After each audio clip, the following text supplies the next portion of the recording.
Faire le singe au musée, pour une fois, n'est pas interdit pour les enfants.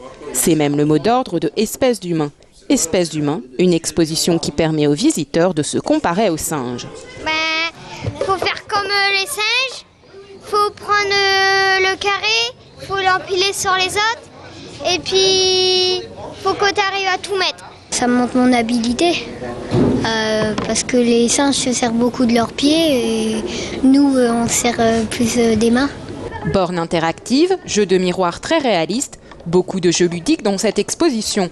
Le but, faire prendre conscience que le singe a parfois plus de facilité que l'homme. On essaye de faire passer la bille blanche dans le petit trou pour... Et c'est évident?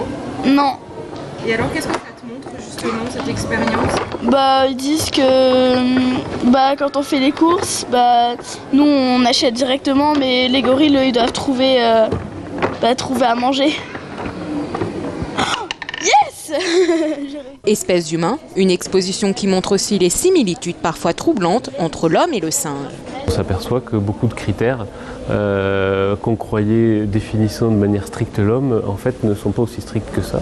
Et que les singes en savent, en font beaucoup plus que ce qu'on pourrait penser de prime abord. Grand succès pour cette exposition dédiée à l'année Darwin. Plus de 15% de fréquentation supplémentaire au musée. Espèces d'humains, une exposition à voir jusqu'au 14 mars au Forum des sciences de Villeneuve-d'Ascq.